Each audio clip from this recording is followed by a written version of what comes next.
Singrauli NCR चालू labour code लागू करने की केंद्र सरकार की घोषणा के खिलाफ देश भर के ट्रेड यूनियनों ने संयुक्त मोर्चा बनाकर तीखा विरोध दर्ज कराया।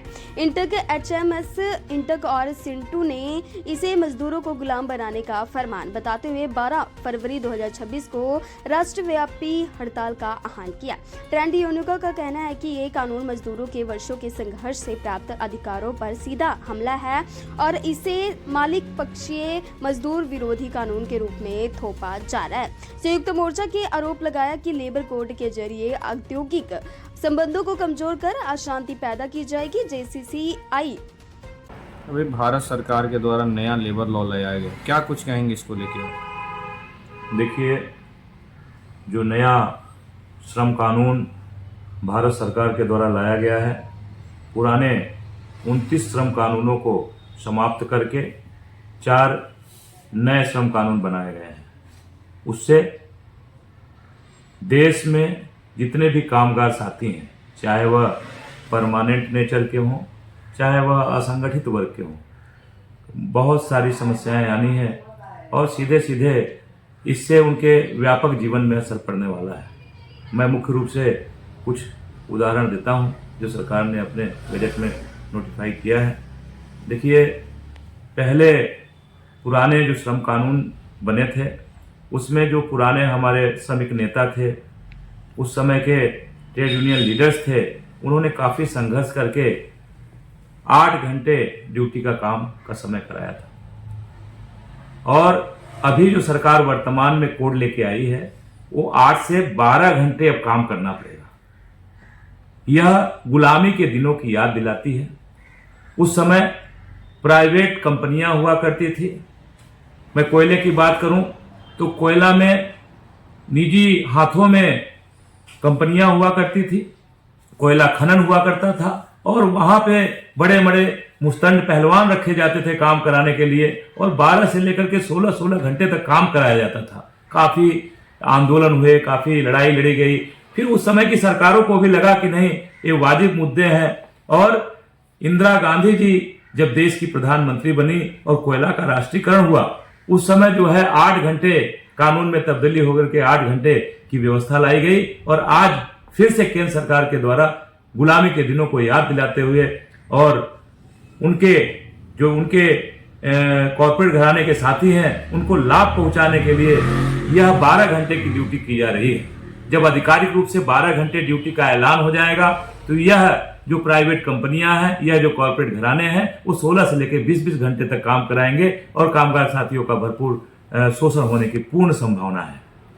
दूसरी जो परमानेंट नौकरियां मिल रही हैं खदानों में या अन्य जगहों पे पब्लिक सेक्टर में नौकरियां मिल रही हैं, उसमें सरकार जो है अग्निवीर की तरह फिक्स टर्म एम्प्लॉयमेंट लेके आ रही है।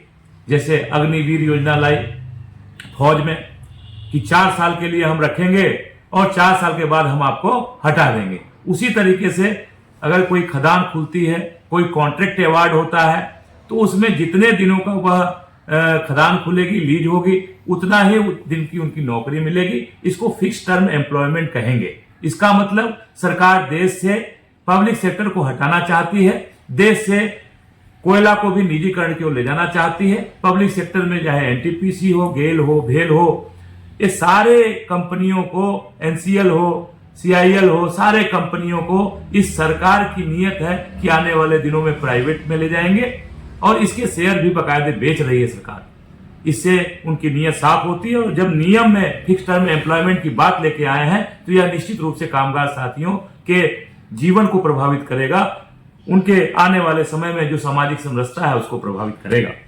साथ ही साथ आपको बता दूं, इस कानून में कामगार साथियों को अगर हड़ताल पे जाना है तो उसकी भी मनाही की गई है। 60 दिन पहले उनको नोटिस जारी करना पड़ेगा। नियोक्ता को नोटिस जारी होगा, नोटिस जारी करने के बाद वो निगोशिएशन करेंगे और तब तक आप उस हड़ताल पे नहीं जा सकते हैं। जबकि आज जो 29 श्रम कानून है उसमें बड़ा 14 दिन का बड़ा स्पष्ट उल्लेख है कि आप नोटिस जारी कीजिए और नोटिस जारी करने के बाद अपने अधिकारों को लेकर के आप लड़ाई लड़ सकते हैं। लेकिन सरकार नहीं चाहती है कि जो भी औद्योगिक घराने हैं, कॉर्पोरेट घराने हैं, उनको चूंकि काफी लाभ पहुंचाया जा रहा है। आप देखे होंगे कि कुछ ही सालों में ये देश के सबसे बड़े उद्योगपति बना दिए अपने एक साथी को, और उन्हीं चुनिंदे लोगों के लिए भले बात करें कि हम रोजगार को सृजन करने जा रहे हैं, हम दुनिया भर का जो है श्रमिकों के हित में बात कर रहे हैं, लेकिन अपने कामगार साथियों को लाभ पहुंचाने के लिए ये कानून बनाया गया है, लाया गया है। और ड्राफ्ट भी मुझे लगता है कि वही साथी करके दिए हैं, जैसे उनको उद्योग आसानी से लगाने में आसानी हो, मजदूर सस्ते में मिल जाए, कानूनों का कोई पालन करने की जरूरत न पड़े, इसलिए इस तरह के कानूनों में तब्दीली की गई है। साथ ही साथ आप नए कोई उद्योग खोलते हैं, अब आप ट्रेड यूनियन गठन ज्यादा जटिल हो गया, आप ट्रेड यूनियन गठन नहीं कर सकते हैं। जितनी संख्या होगी उसकी 10% लोगों की सहमति चाहिए। सहमति के बाद अधिकारी जो है वेरीफाई करेंगे, यदि उन्होंने वेरीफाई उनको नहीं करना है तो नहीं करेंगे। तो नए ट्रेड यूनियन का गठन नहीं होना है, जिससे वहां के उस उद्योग के श्रमिक पीड़ित और वंचित रह जाएंगे अधिकारों से। और इसके अलावा सबसे बड़ी बात है कि जितने देश में कामगार साथी हैं, उनके सुनवाई के लिए यदि उनके ऊपर वो निलंबित हो जाते हैं, उनके खिलाफ कोई एक्शन होता है, उनका आर्थिक क्षति होती है या कोई भी समस्या होती है, उसके लिए बाकायदे औद्योगिक न्यायालय का गठन किया गया है। लेकिन सरकार ने उसको भी समाप्त करते हुए एक सरकार का प्रतिनिधि रखने का फैसला किया इस कानून में। उससे कामगार साथियों को सरकार जितना चाहेगी उनको न्याय मिलेगा, नहीं चाहेगी तो नहीं मिलेगा। इस तरीके से नए कानून में वो अपने हिसाब से कानून का तब्दीली किए ताकि वर्करों का भरपूर शोषण हो सके। अब अगर सुरक्षा के दृष्टिकोण से देखें, हमारे क्षेत्र में एनसीएल में तमाम खदानें हैं, और उसके लिए बाकायदे जो पहले माइंस एक्ट में व्यवस्था बनी थी, उसमें ये व्यवस्था थी कि कर्मचारियों की प्रतिनिधि के रूप में उसकी सुरक्षा को देखने के लिए एक वर्कमैन इंस्पेक्टर की नियुक्ति हुआ करती थी संगठन से, और आज उस नियुक्ति को भी उन्होंने खत्म कर दिया है। और उनका कहना है कि वर्कमैन इंस्पेक्टर नाम की कोई भी वर्कर से प्रतिनिधि नियुक्त नहीं किए जाएंगे।